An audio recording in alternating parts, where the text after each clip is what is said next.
गुरु जी के ऋण से उऋण हो। आप कल्पना करो 7 दिन की कथा में लाखों बार भगवान नाम सुनाई पड़ेगा आपको, लाखों बार भगवान नाम श्रवण करेंगे। आप क्या देंगे भाई?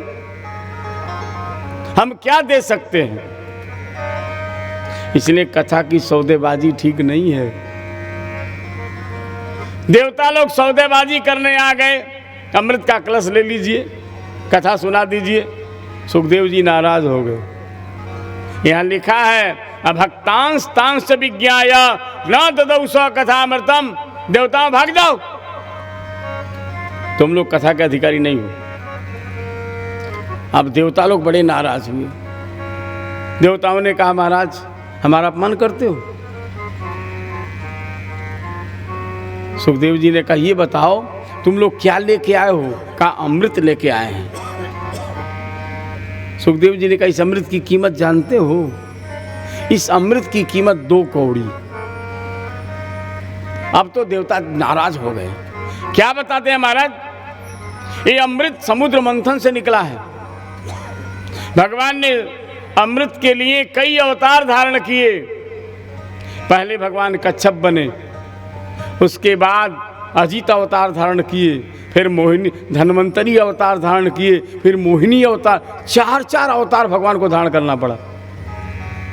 उस अमृत को आप फीका बताते हैं? सुखदेव जी ने कहा तुम्हारे लिए होगा, हमारे लिए तो 2 कौड़ी का है। ऐसा क्यों कहते हैं महाराज? कहा है इसीलिए कहता हूं। कहा बताओ, सुनना चाहते हो? सुन लो। देखो अमृत की बड़ी महिमा शास्त्रों में गाई गई है, पर अमृत में क्या विशेषता है? नागोच्छिष्टम सुरोच्छिष्टम देहबंधन कारकम काम क्रोधादिवर्धकम को लाभामृते बद। ये जो अमृत है ना, नागों का जूठा है, देवताओं का जूठा है। जूठा खाना बड़प्पन थोड़ा है। नोच्छिष्टम का सजित दद्यात, किसी को अपना जूठा नहीं देना चाहिए और किसी का जूठा खाना भी नहीं चाहिए। वो शिष्ट भोजना स्वाना, जूठा तो कुत्ते खाते हैं, आदमी थोड़े खाते हैं। ये जूठा है, नागों ने पिया, देवताओं ने पिया। और दूसरी बात, अगर अमृत पी लिए आप ना तो मरेंगे नहीं। भूल से अगर आपको अमृत मिल गया, पी लिए आप, मरेंगे नहीं। और आजकल के वैज्ञानिकों को कहीं पता लगा कि आदमी मर नहीं रहा है, तो आपको ले जाएंगे लेबोरेटरी में, कहेंगे देखें क्या बात है, कौन सा अंग इसका मजबूत है, क्यों नहीं मर रहा है, तो चीर फाड़ के दुर्दशा भी कर देंगे। देवताओं ने अमृत पिया। आपको पता है देवता स्वर्ग में रहते हैं। आप पुराणों की कथा सुनो, वेद में देखो, सब जगह यही आता है। कभी कौन असुर आक्रमण कर दिया, कब वो असुर आक्रमण कर दिया, देवता लोग भागते फिरते रहते हैं। रावण यावत सुने सकोहा तो देवन तके मेरुगिरी खोहा। सुमेरु पर्वत की गुफा में जाकर दुम दबा के छिप जाते हैं। जैसे रावण की आवाज सुने जाकर छिप गए। अब बताओ ऐसा अमृत पीने से क्या फायदा है? जब छिपके ही रहना है, भयभीत ही रहना है, तो क्या फायदा अमृत लेने से? इसलिए सुखदेव जी कहते हैं देखो अगर अमृत पीना है तो हरिनाम अमृत पीजिए। श्री राधे। सबसे बड़ा अमृत क्या है? भगवान का नाम। धन्यास्ते कृतिनः पिबन्ति सत्यम श्री राम नामामृतम। इसलिए सब लोग हरिनाम अमृत का पान कीजिए। सुंदर है नाम राम का, सुमिरन तो कीजिए। संतों के संग बैठ के, भक्तों के संग बैठ के हरि नाम लीजिए। भक्तों के संग बैठ के हरि नाम लीजिए। सुंदर है नाम राम का, सुंदर है नाम राम का, सुमिरन तो कीजिए। संतों के संग बैठ के, संतों के संग बैठ के हरि नाम लीजिए। संतों के संग बैठ के नाम लीजिए।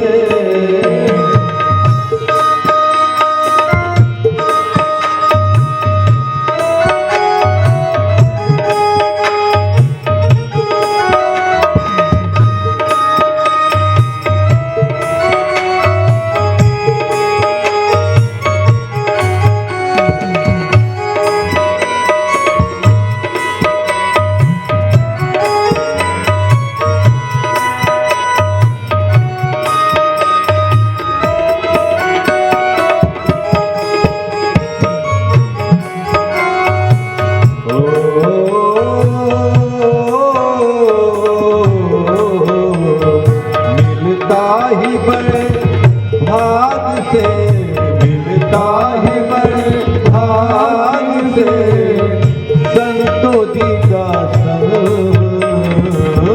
संतों जी का संग। गुरुदेव के चरणों में, गुरुदेव के चरणों में अनुराग दीजिए। गुरुदेव के चरणों में अनुराग दीजिए।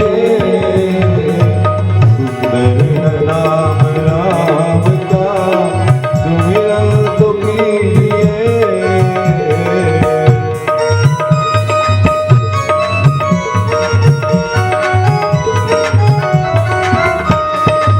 जय हो सतगुरुदेव भगवान की जय हो,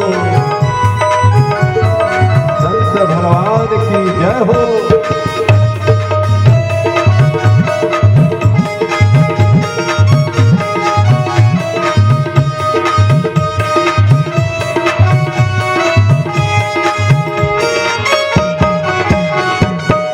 भूलाय अगर भगवान को, भूलाय अगर भगवान को पछताना पड़ेगा, पछताना पड़ेगा। बस एक बार, बस एक बार, बस एक बार मेरा कहा मान लीजिए। बस एक बार मेरा कहा मान लीजिए। सुंदर है नाम राम का सुमिरन तो कीजिए। राजा राम राम राम सीता राम राम राम, राजा राम राम राम सीता राम गाइए। राजा राम राम राम सीता राम राम राम, राजा राम राम राम सीता राम राम राम, राजा राम राम राम सीता राम राम राम, राजा राम राम राम सीता राम राम राम, राजा राम राम राम सीता राम राम राम, राजा राम राम राम सीता राम राम राम, राजा राम राम सीता राम राम, राजा राम राम सीता राम राम। मेरा कहा मान लीजिए। बोले बाल कृष्ण लाल की। सुखदेव जी ने देवताओं की उपेक्षा कर दी। देवता लोग ब्रह्मलोक पहुंचे और ब्रह्मा जी से शिकायत करी, महाराज हम लोग गए थे भागवत की कथा सुनने के लिए, सुखदेव जी ने फटकार के भगा दिया हमको, मेरा बहुत बड़ा अपमान हुआ। ब्रह्मा जी ने कहा अच्छा क्या रखा है भागवत में, क्या विशेषता है भागवत महापुराण की। देवताओं ने कहा हम भी नहीं समझ पा रहे हैं। अमृत के सामने भगवान सुखदेव ने तुम लोगों की उपेक्षा कर दी, अमृत का अनादर किया, क्यों? कहा पता नहीं, कल ले आओ देखते हैं। ब्रह्मा जी ने ऋषियों को बुलाया, तराजू मंगाया,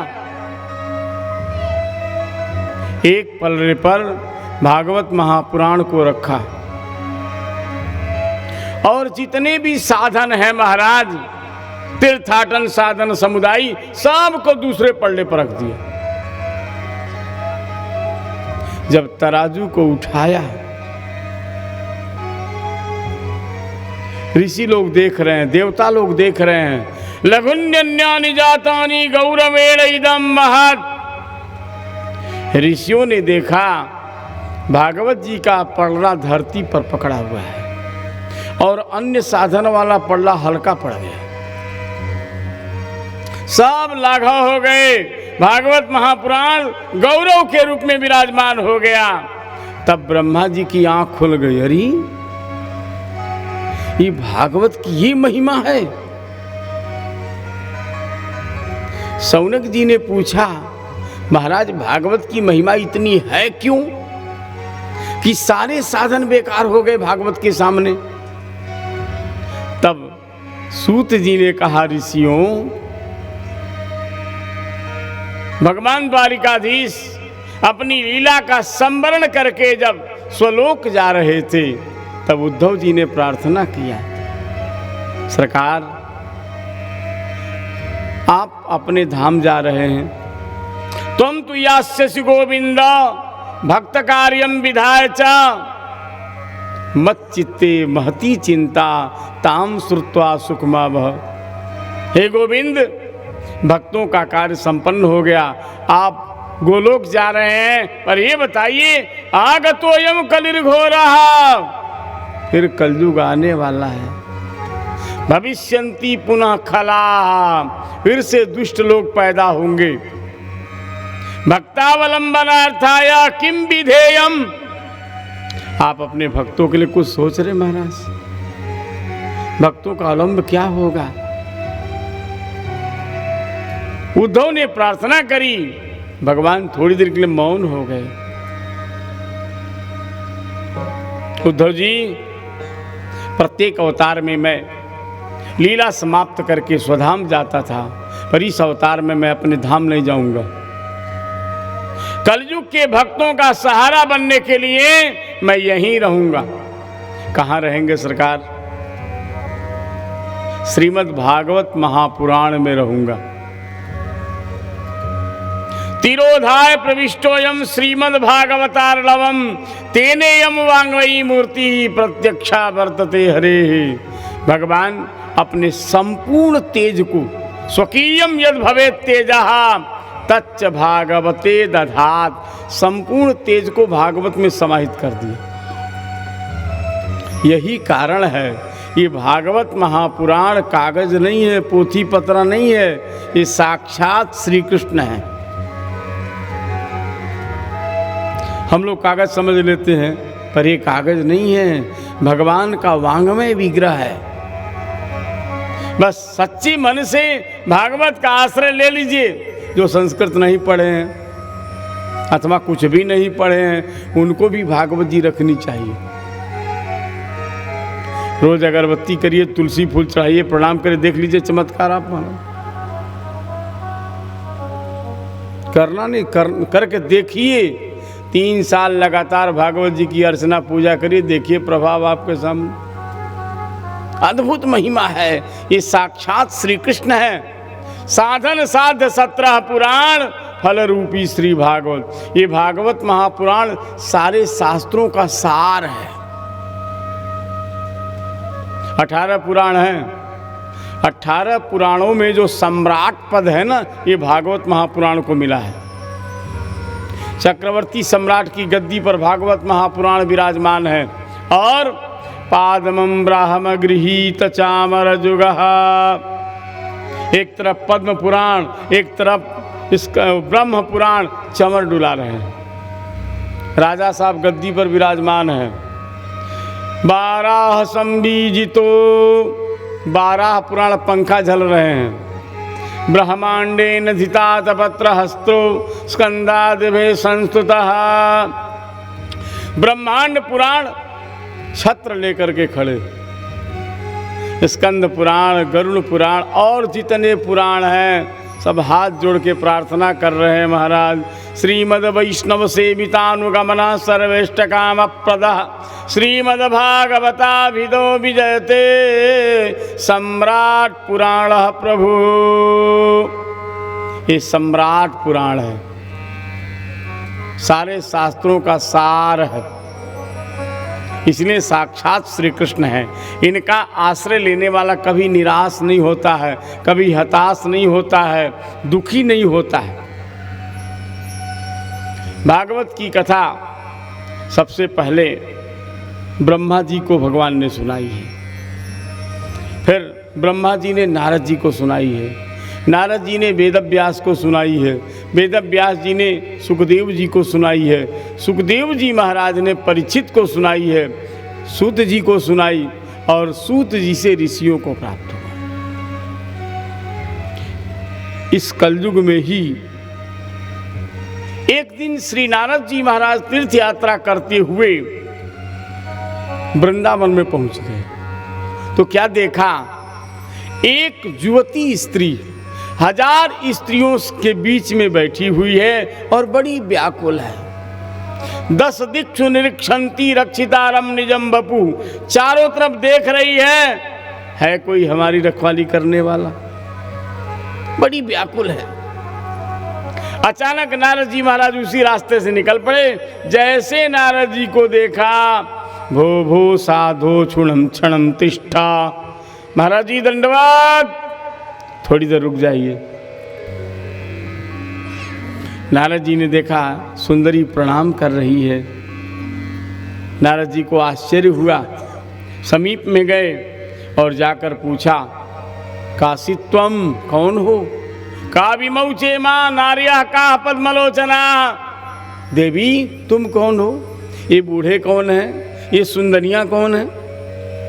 तब उस स्त्री ने परिचय दिया, अहम भक्तिर्तिख्याता इमऊ में तनयऊ मतऊ, बाबा जी मेरा नाम भक्ति है, ये हमारे बेटे हैं, ये गंगा जमुना सरस्वती आदि नदियां हैं, हमारी सेवा में लगी हैं, तथापि नच में श्रेयः, फिर भी मैं सुखी नहीं हूँ। नारद जी ने पूछा क्यों, क्या बात है? तब भक्ति महारानी ने अपनी व्यथा सुनाई। नारद जी मेरा जन्म द्रविड़ देश में हुआ, आलवार संतों के मध्य मेरा प्राकट्य हुआ, फिर मैं वहाँ से चली महाराष्ट्र में, मेरा खूब मान सम्मान हुआ। इस प्रकार यात्रा करती हुई जब मैं गुजरात में गई तो गुर्जरे जीर्णतांगता, गुजरात में जाते जीर्ण हो गई। वहाँ से भगी श्रीधाम वृंदावन में पधारी। जैसे ही वृंदावन में आई फिर से ज्योति हो गई। मैं सो सुंदरी बन गई, लेकिन हमारे बेटा बूढ़े हो गए। ये बात समझ में नहीं आ रहा, ऐसा क्यों हो गया? बताओ, मैया सुंदरी हो, बेटा बूढ़े हो, किसको अच्छा लगेगा? होना तो ये चाहिए माँ बूढ़ी हो जाए, लेकिन माँ जवान है, बेटा बूढ़े हो गए, ऐसा क्यों हुआ? ये समझ में नहीं आ रहा। तब नारद जी हंसते हुए बोले, देवी ये वृंदावन धाम है, ये प्रेम नगरी है, यहाँ भक्ति का जलवा है, क्योंकि राधा रानी की नगरी है और राधा रानी की महिमा आप जानते ही हैं। तीनों लोकन ते न्यारी हो राधा रानी हमारी, तीनों लोकन से न्यारी राधा रानी हमारी, तीनों लोकन ते न्यारी हो राधा रानी हमारी।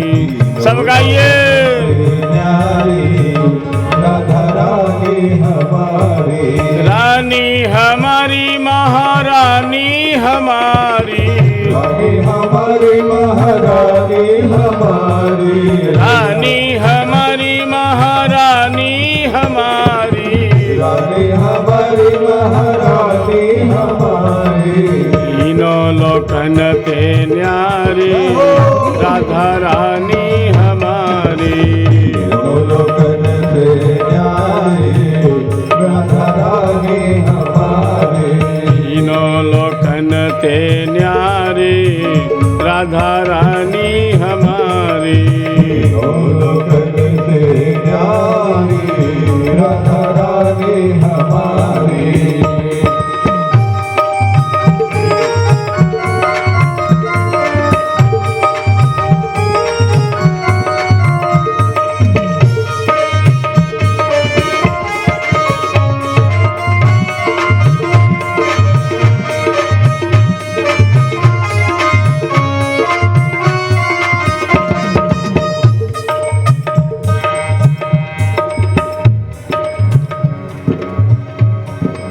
राधा रानी की। तो श्री राधा जी की राजधानी है, राजराजेश्वरी हैं। इसीलिए राधा जी की कृपा से वृंदावन में आज भी भक्ति महारानी नृत्य कर रही हैं। जिधर देखो महाराज, और धाम में जाइए, अयोध्या को ले लीजिए, प्रायः वहाँ रहने वालों के गले में तुलसी नहीं मिलेगी। जो बाहर से आके रह गए ना, सबके मस्तक पर तिलक और तुलसी। पर वृंदावन में जितने ब्रजवासी मिलेंगे आपको महाराज, सबके मस्तक पर बढ़िया तिलक होगा, गले में तुलसी होगी, पक्का है महाराज। और जिधर से गुजरेंगे राधे राधे राधे राधे की आवाज़ आएगी। वहाँ रिक्शा वाला भी राधे राधे बोलते। तो वृंदावन की ये महिमा है कि भक्ति महारानी नृत्य कर। धन्यम वृंदावनम यत्र भक्तिर नृत्यति यत्र।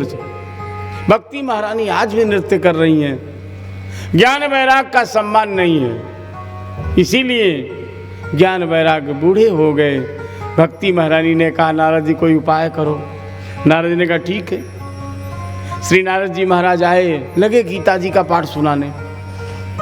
वेद वेदांत उपनिषद सुना रहे हैं, ज्ञान वैराग को कोई फर्क नहीं पड़ रहा है।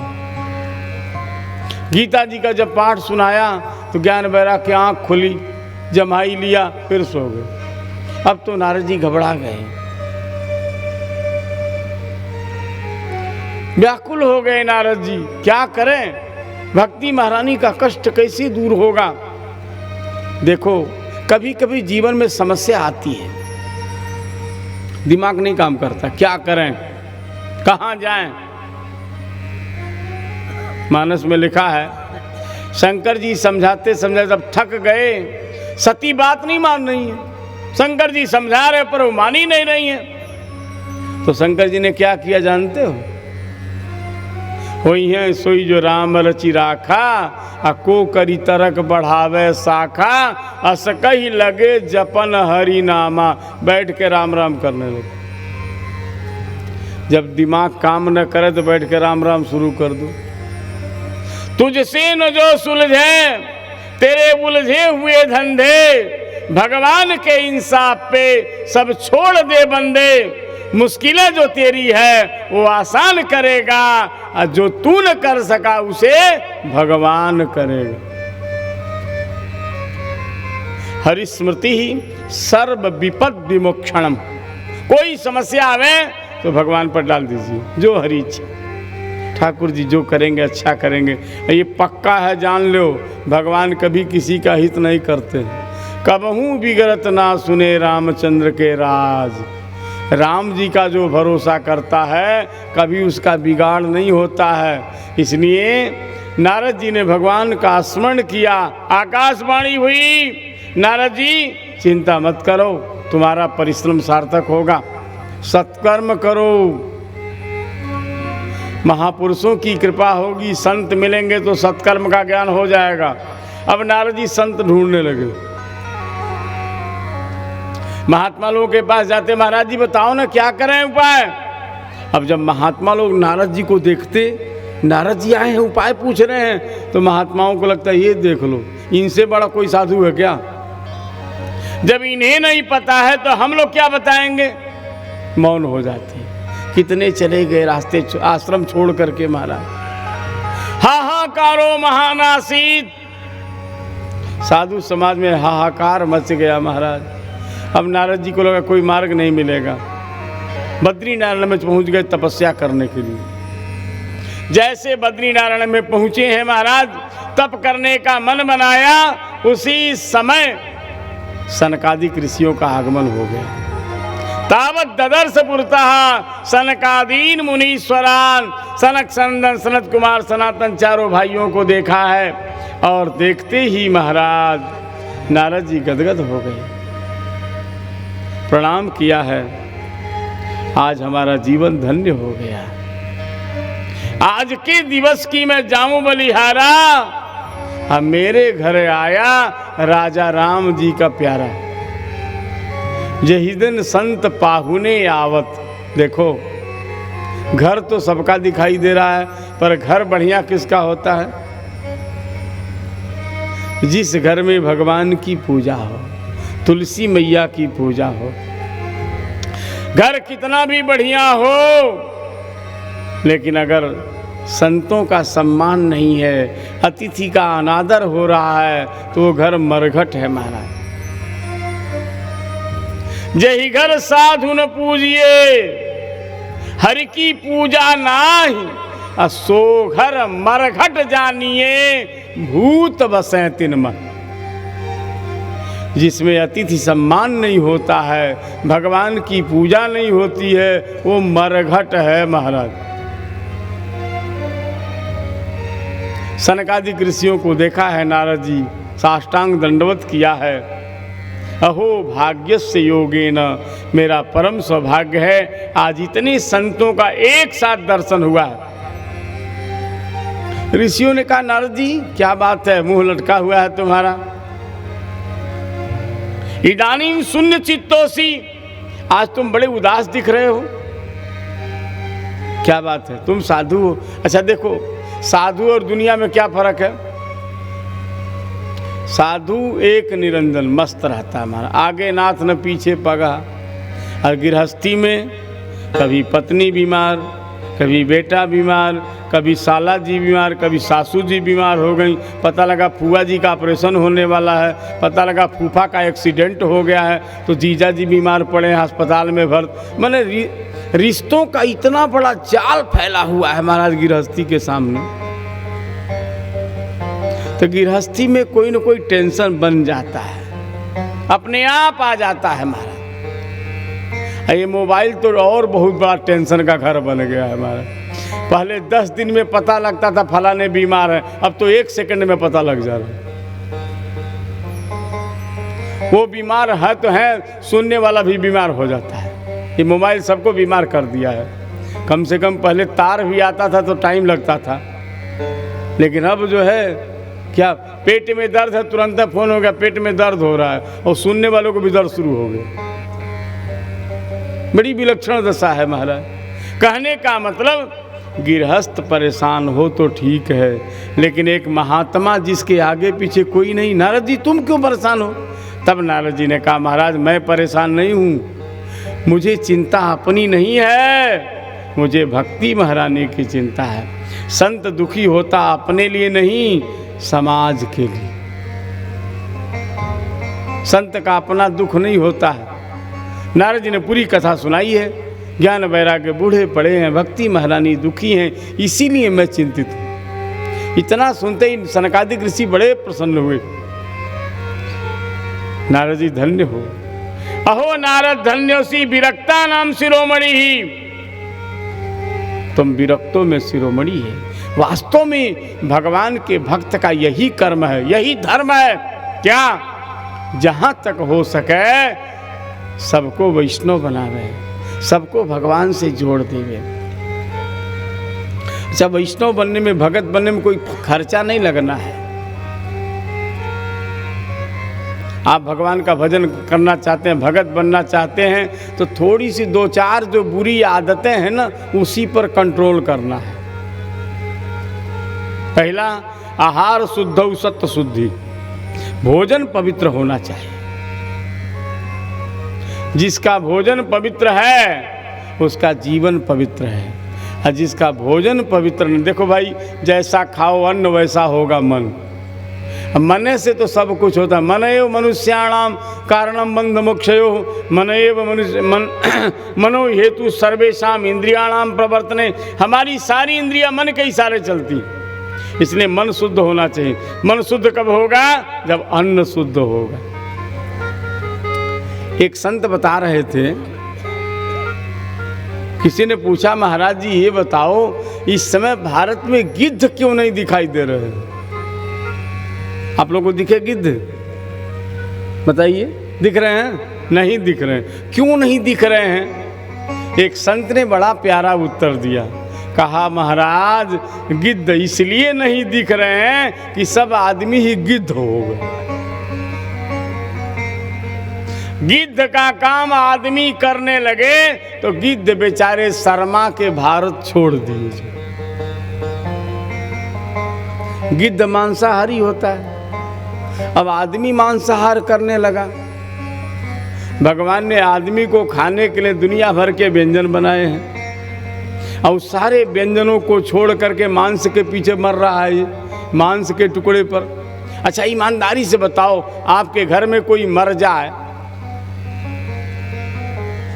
जब तक लाश घर में रहेगी तब तो कोई खाता पीता है। लाश जब निकल जाती है, लाश को जला के आते हैं, उसमें भी बड़ा खटकर्म करते हैं। तो लाश को छूने से, लाश के घर में रहने से इतना बड़ा शोक होता है, और उस लाश को तेल में भून के खाते हैं तो कितना बड़ा शोक होना चाहिए। आखिर वो भी तो लाश है। अरे चाहे आदमी की लाश हो, चाहे मछली और बकरी का लाश हो, वो भी तो एक प्राणी है भाई।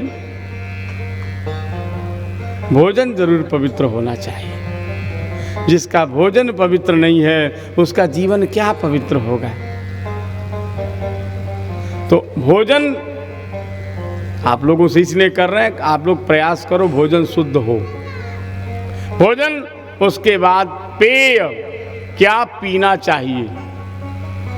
पीने के लिए भगवान ने पानी दिया है, दूध दिया है, दूध पीजिए, पानी पीजिए, और भी बहुत से अनेक प्रकार के रस हैं, इनको छोड़ करके हम शराब पीते हैं।